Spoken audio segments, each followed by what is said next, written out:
Yo, what is up mga Suave? This is Jay Suave of Suave Moto Vlogs. At ngayong araw, matutuloy din ang ating year-end ride. Gusto lang natin mag-ride, no? Solo ride lang tayo ngayon. Gusto lang natin mapunta sa lugar na kalmado lang, relaxing lang. At syempre para makapagpasalamat tayo dahil naging maganda ang taong 2023 at para maging maganda din ang ating taong 2024. So, tara! Hello, kone! Yo, let's go! Tsaka maganda yung araw ngayon, ha? Wala masyadong araw. Hindi masyadong mainit. Sana may makasalubong tayong riders, pare, para mabati nila para mabati natin sila ng ride safe at Happy New Year! Go year-end ride. Let's go. Happy New Year. Tropa ko yun, kababata ko yun, pare. Childhood friend, motherfucker. Kalaro ko dati yun ng mga bata kami, pare. Shoutout to you, Soy. Pangalan niya Isosoy, pare. Sige pare, daan na kayo. Chill lang tayo. Di tayo nagmamadali. Chill ride, solo ride, year-end ride. Okay, let's go! Year-end ride! Mahirap talagang magplano ng ride. Mahirap mag-setup ng ride. Talagang pag nagkaroon ng matinong ride, pare, may destinasyon kasama yung mga kagrupo. Magpasalamat tayo kasi napakahirap mag-setup ng ride, pare. Kaya pag may mga ride natutuloy, pasalamat tayo. Feeling ko abutin na tayo ng tanghalian doon, no? Kung may madadaanan tayong kakainan, hindi na tayo kakain. Hindi ko napapatayin din yung camera, pare. Wala nang patayan to. Para masubok din natin yung DJI Action 4 kung gaano ba talaga kakunat ang kanyang baterya. Ito po, sa mga hindi ho nakakaalam, lagi ho ako nagre-reklamo sa mga vlog ko dahil sobrang traffic sa Tibag City. Ito po yung Tibag City, pare.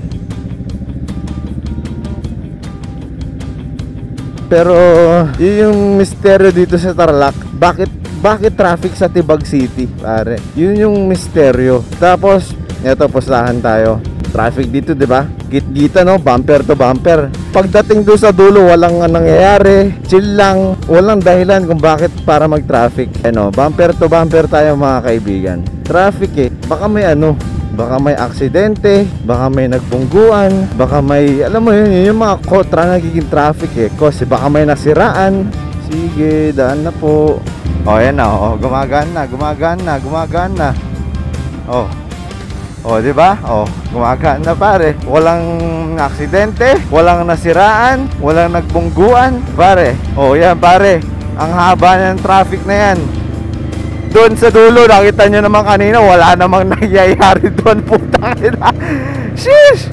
Yan, 24 Mar Electronics. Shoutout sa sa father ng tropa ko. Ang pangalan din ng tropa ko ay Sosoy. So, sa vlog na to, dalawang Sosoy na yung nakilala nyo. Pero yun nga, pag makakailangan kayo ng mga nagpapagawa ng mga electronics, yan, dun, punta kayo dun, pare. Magaling gumawa si Tito. Sana may makasulubong tayong riders, pare. Binilibilisan na natin ng konti.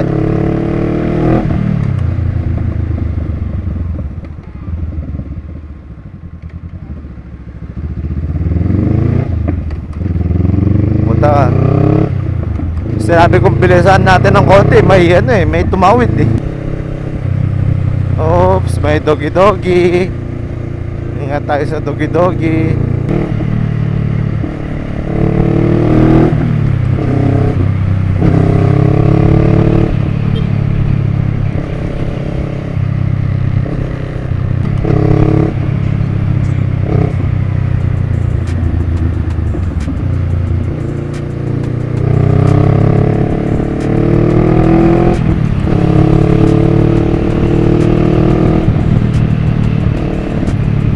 Banking.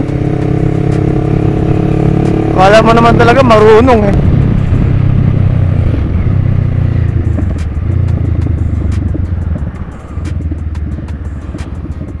Buti nakita ko yung signal light niya. Guys, daming banking dito.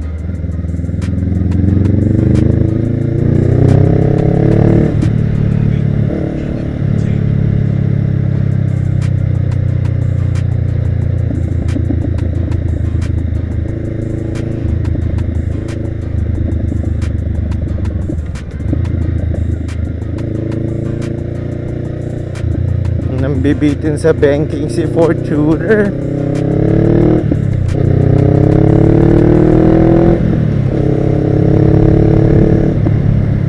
Ay no, daming banking dito guys.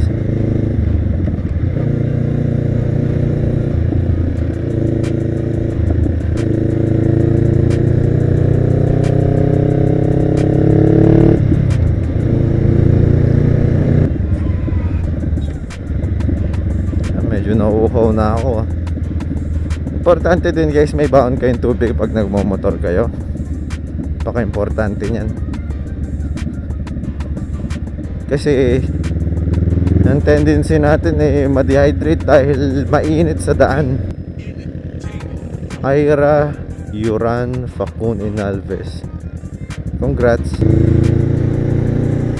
Napakaganda ng likha pare. Oh, wait. Focus tayo sa daan. Sorry, nakakamangha lang kasi pare. Sorry.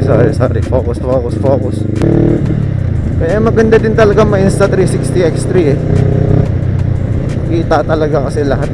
Putangan na. Buo, hindi mo kailangan tumingin-tingin. Nakukuha naman ng camera.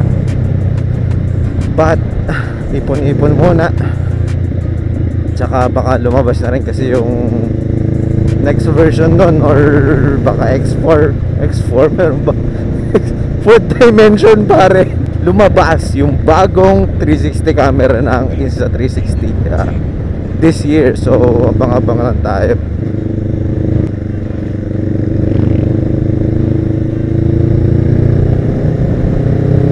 Sarap mag-ride talaga pare.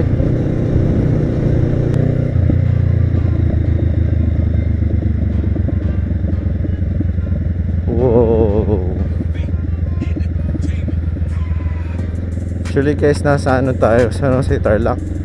Actually, hindi ko alam kung San Jose na ba to eh. Oh, San Jose na to guys. Municipality of San Jose, Tarlac. Isa ito sa mga bulubundukin ng Tarlac, ang munisipalidad ng San Jose.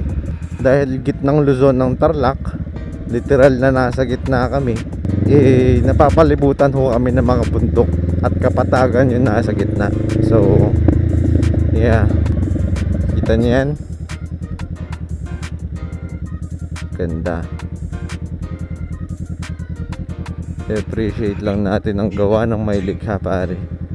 Binigay niya sa atin yan ng libre. I-appreciate natin at ingatan natin ang kalikasan. Gugutom na rin ako, nakakagutom ng ride pare. Mga bahay dito, simple lang oh, simpleng buhay pare. Oh, ng mga baka lang sa gilid. Diba? Oh, ang ano pre, payapa, probinsya. Happy New Year. Oh, probinsya. Actually pare, kung isipin mo, ako iniisip ko minsan to eh.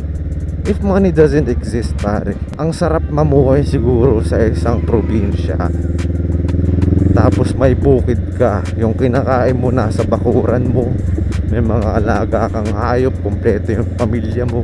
Kasi dun nalalason yung utak natin sa pera. Kailangan natin may mapatunayan, kailangan natin mabuild yung future natin, kailangan natin yumaman ng sobra, maganda yung career. Kumbaga para ma-approve tayo ng mga tao, para i-look up tayo ng mga tao. Pero kung isipin mo kung shit,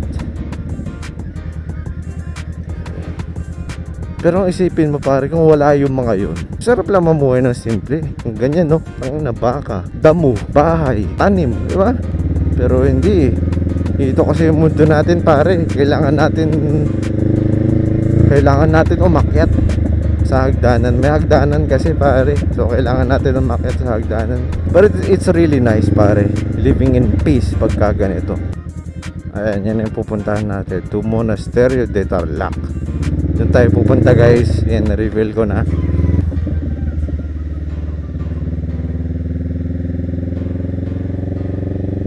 Yan yung ilog guys.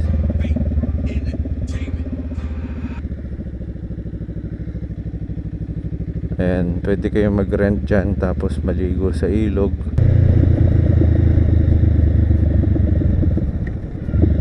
Eto na, Monasterio de Tarlac. Dito na tayo liligo. Dati guys, ang daan talaga dyan, so dadaanan mo talaga yung literal na bundok. Ayan o, napakaganda dumaan dyan. Though medyo malayo-layo, pero maganda talaga. Parang umaakit sa Baguio. Ayun. O ito po, shit. O, di ba? Pare, sa mga nagmamotor, huwag kayo masyadong mabilis dun. Fake lang yung mukhang maluwang at saka mukhang malinis. Banking.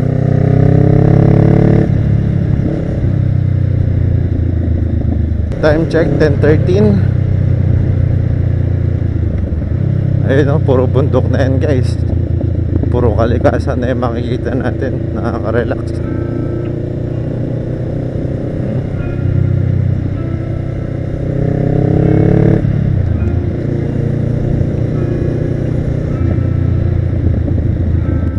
Okay, dito na tayo. So dito na tayo guys, Monasterio de Tarlac. Dito papuntang Baag to, Sitio Baag. Ayun, may daan din yung Kapas dyan, no? Though dito kasi may rough road, kaya di tayo pupunta dyan muna. Pero maganda din dyan.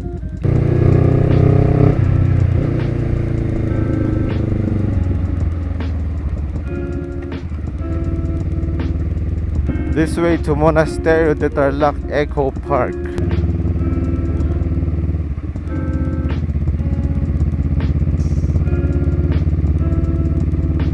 Yun, no? Marami din pala umakyat. Expect ko kasi walang masyadong aakyat. Ang dami din pala. Sabagay, gusto din nalang mag-pray, magpasalamat sa mga biyayang natanggap nila ngayong 2023. Siyempre para maging masagana din ang 2024. Yan. Dito na tayo. Bawal yata dito.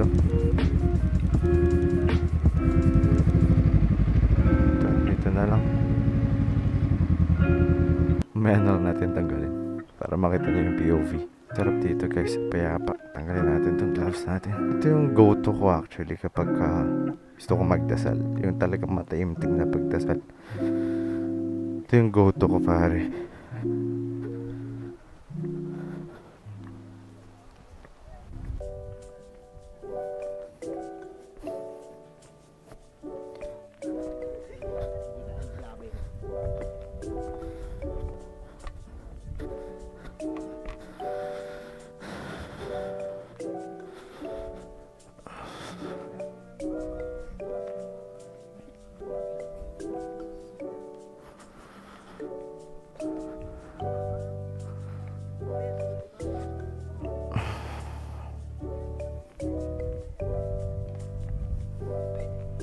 So yan.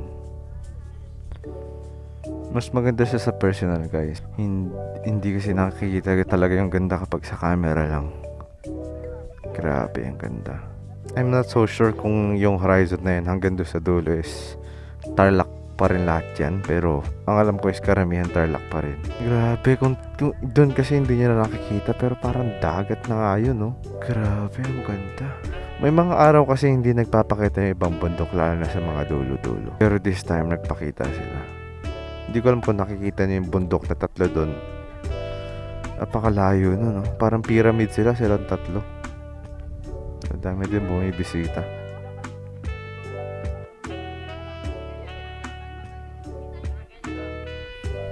Lakad na tayo.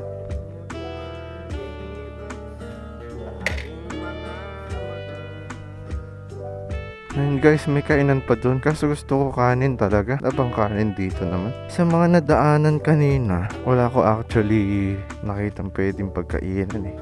So yun, may pagkainan din dito do. Hindi na naman siya kanin.